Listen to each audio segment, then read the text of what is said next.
Ya baik Bapak, jadi hal yang terpenting dari adanya kreativitas berupa inovasi-inovasi yang ada itu adalah terjadinya kepuasan masyarakat itu sendiri ya Bapak? Betul, iya. Ya baik. Oleh masyarakat.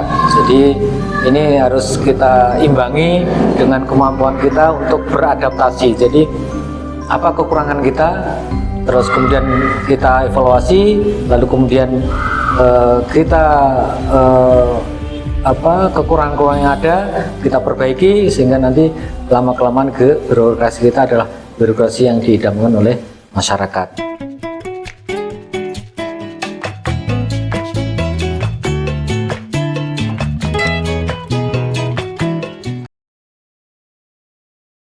Assalamualaikum warahmatullahi wabarakatuh. Waalaikumsalam warahmatullahi wabarakatuh. Alhamdulillahirrahmanirrahim. Kali ini kita berkesempatan kembali bertemu dalam acara podcast Pengadilan Agama Bangli, yang dalam kesempatan kali ini sedikit berbeda karena kita bisa secara langsung berkunjung ke kantor urusan agama Kecamatan Kintamani, dan sekarang sudah hadir bersama kita salah satu tokoh masyarakat yang cukup terkemuka di Bangli, yaitu Bapak Purwanto SAG. Apa kabar Bapak? Alhamdulillah, baik Mbak.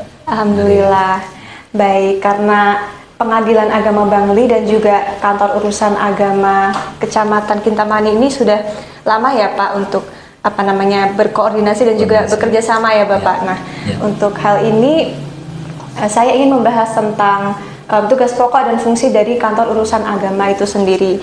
Karena seperti yang orang ketahui itu kan kantor urusan agama itu mengurus tentang pencatatan pernikahan ya Bapak. Nah, apakah ada Pak tugas pokok dan fungsi dari KUA itu sendiri yang masih belum banyak diketahui oleh banyak orang?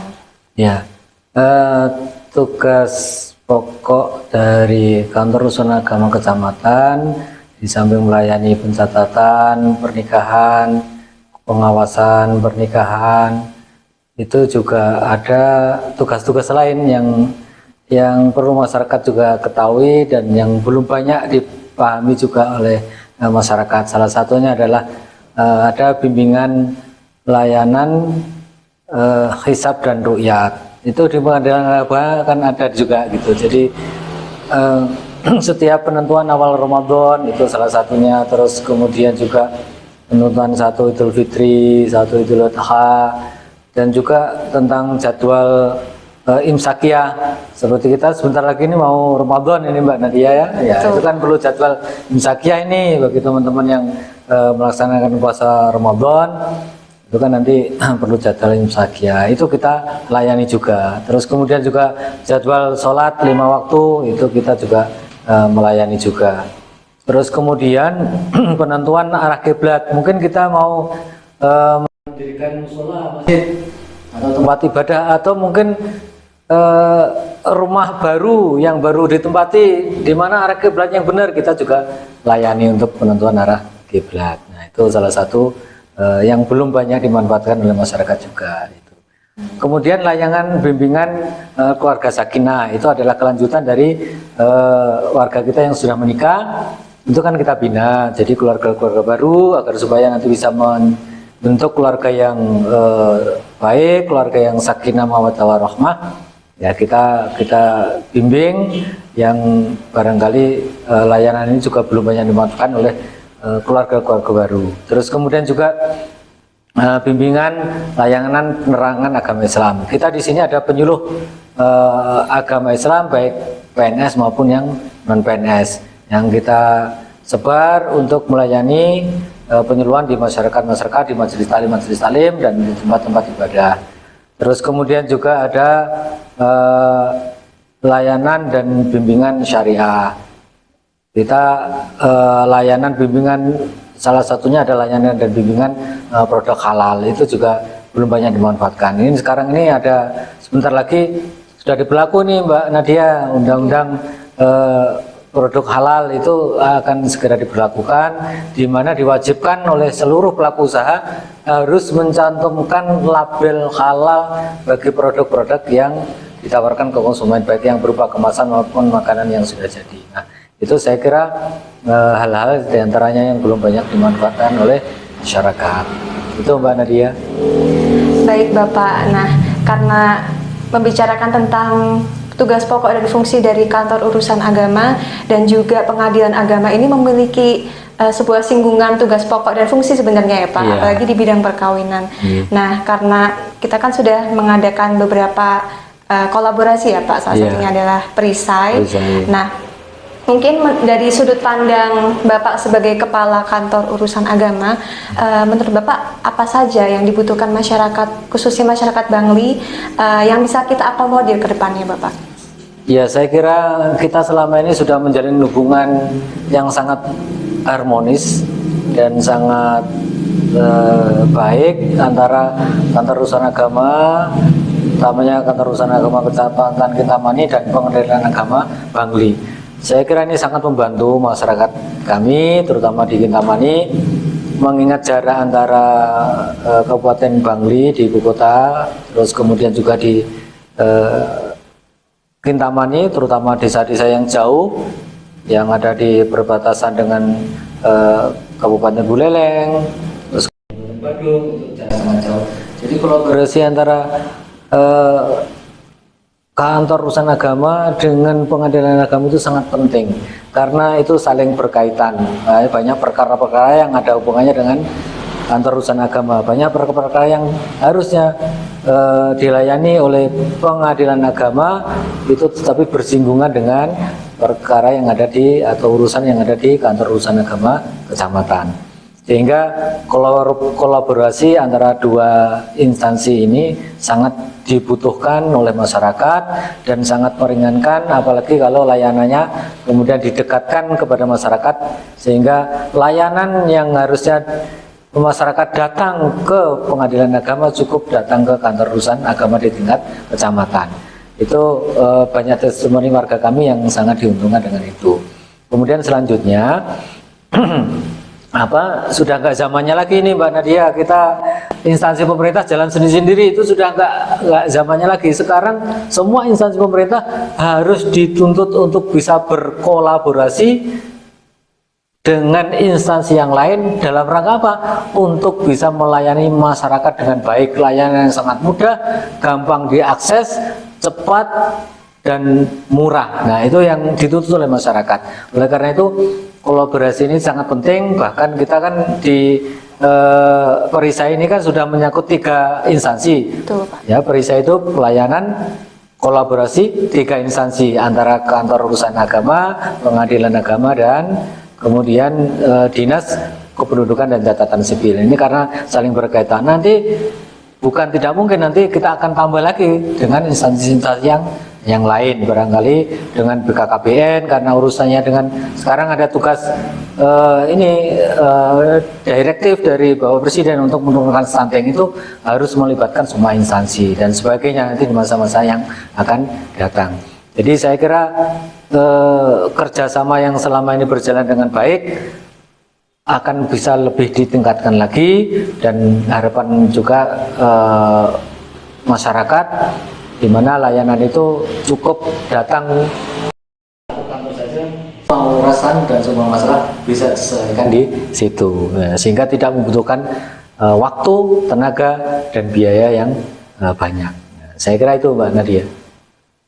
Ya baik Bapak, jadi perisai adalah salah satu dari sekian banyak kreativitas yang masih dibutuhkan secara kontinu ya Pak, karena tujuan kita adalah sama, yaitu memberikan masyarakat kepuasan dari layanan kita berikan. Baik Bapak, sebagai informasi, Pengadilan Agama Bangli kini sedang menuju Bapak wilayah birokrasi bersih dan melayani, karena di tahun 2020 akhir Pengadilan Agama Bangli telah berhasil memperoleh predikat wilayah bebas dari korupsi. Nah, sekarang kita sedang menuju predikat wilayah birokrasi bersih dan melayani, di mana itu terfokus pada pelayanan kepada masyarakat Bapak. Nah, mungkin ada aspirasi yang ingin Bapak sampaikan dari sudut pandang kantor urusan agama kepada Pengadilan Agama Bangli.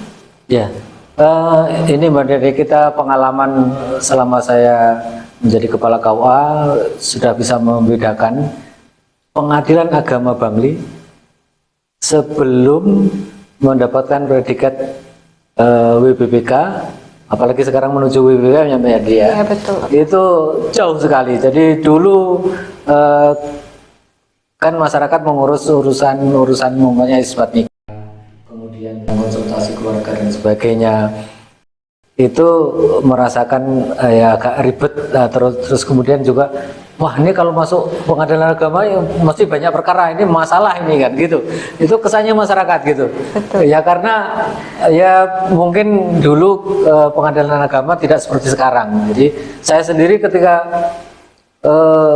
ke pengadilan agama itu karena mau koordinasi atau menyelesaikan layanan yang berkaitan dengan warga kami, itu kesannya kayak angker atau segan atau bagaimana. Jadi ada jarak lah antara pengadilan agama dengan pengguna layanan, terutama dengan masyarakat. Sehingga masyarakat itu, Pak tolong antar Pak saya ke pengadilan agama, karena nggak berani atau seperti apa ya, karena mungkin asing atau seperti apa ya, kakak kaku gitu masuk ke pengadilan agama itu seperti memasuki sebuah masalah besar gitu. Nah, sehingga harus saya antar, dan saya sendiri juga ke sana kesannya ya ya namanya kantor kan seperti itu ya. Jadi setelah banyak inovasi-inovasi dari Ibu Kepala PA yang lama gitu, kemudian juga seluruh jajaran dari Pengadilan Agama Bangli, alhamdulillah sangat terasa dampak perubahannya, sehingga layanannya itu ya layanan yang ramah seperti yang diharapkan oleh masyarakat. Jadi masyarakat tidak segan untuk mendapatkan layanan, bahkan mendapat solusi dari masalah yang sedang dihadapi di pengadilan agama gitu.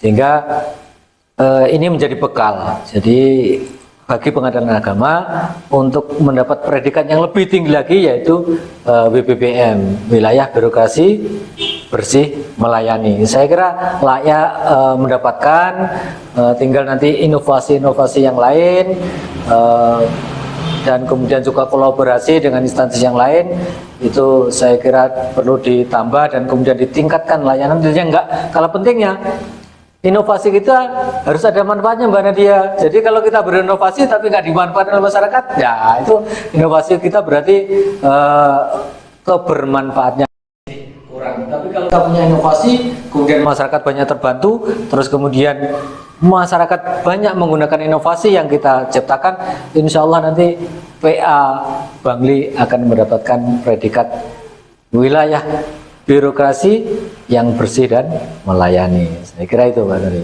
Iya baik Bapak, jadi hal yang terpenting dari adanya kreativitas berupa inovasi-inovasi yang ada itu adalah terjadinya kepuasan masyarakat itu sendiri ya Bapak? Betul, iya. Ya, baik. Nah baik, luar biasa sekali, saya bisa langsung berbincang dengan Bapak Kepala Kantor Urusan Agama Kecamatan Bangli dan juga Kecamatan Kintamani ya Bapak ya. Iya. Dan sudah tidak terasa podcast pada hari ini sudah berada di ujung acara karena kita terlalu asik ya Bapak berbincang terkait dengan tugas pokok dan fungsi dan juga kolaborasi yang sudah kita laksanakan. Dan untuk selanjutnya, apakah Bapak memiliki closing statement yang ingin di-share kepada masyarakat maupun penonton? Ya, baik. Terima kasih Mbak Nadia. Kita di akhir perjumpaan ini barangkali bukan yang terakhir, tetapi saya kira kita nanti akan kita lanjutkan dengan kerjasama yang lain antara Kantor Urusan Agama Kecamatan dan Pengadilan Agama. Jadi saya kira untuk meningkatkan layanan kita, terus kemudian juga untuk melayani masyarakat supaya masyarakat itu mendapatkan layanan yang cepat, mudah, dan kemudian juga murah, lalu kemudian juga seperti yang masyarakat inginkan. Saya kira kita perlu banyak inovasi-inovasi, dan kemudian kita juga harus menerima kekurangan-kekurangan yang ada, kita evaluasi terus, barangkali masyarakat yang kurang kita evaluasi sehingga nanti dengan kedepannya kita akan mendapatkan suatu bentuk layanan seperti yang diinginkan oleh masyarakat. Jadi ini harus kita imbangi dengan kemampuan kita untuk beradaptasi. Jadi apa kekurangan kita, terus kemudian kita evaluasi, lalu kemudian kita kekurangan-kekurangan yang ada kita perbaiki, sehingga nanti lama-kelamaan birokrasi kita adalah birokrasi yang didambakan oleh masyarakat. Salah satunya adalah kolaborasi atau kerjasama antara kantor urusan agama dengan pengadilan agama. Saya kira ini salah satu bentuk yang belum banyak juga dilakukan oleh kantor urusan agama atau pengadilan agama yang lain. Barangkali ini inisiasi dari Bangli antara pengadilan agama dan kantor urusan agama, ini saya kira perlu ditindaklanjuti karena kebermanfaatnya bagi masyarakat dan meningkatkan mutu layanan kita kepada masyarakat. Harapan kami mudah-mudahan layanan ini menjadi persembahan yang terbaik bagi masyarakat sehingga birokrasi kita yang dulu jauh dari masyarakat menjadi semakin dekat. Yang dulu kelihatan sulit sekarang menjadi mudah. Yang dulu berbelit-belit sekarang menjadi sangat sederhana dan mudah diakses oleh masyarakat. Saya kira itu Mbak Nadia. Ya baik Bapak, jadi lebih jauh dalam mendengar kebutuhan masyarakat sehingga kita bisa maksimal dan terus berinovasi memberikan pelayanan yang secara kontinu bisa menjawab pertanyaan atau kebutuhan masyarakat. Betul. Baik Bapak. Baik, luar biasa sekali. Dan sekarang waktunya kami untuk undur diri. Terima kasih atas waktunya untuk menyaksikan podcast kami. Sampai bertemu di podcast selanjutnya. Terima kasih. Wassalamualaikum warahmatullahi wabarakatuh. Waalaikumsalam warahmatullahi wabarakatuh.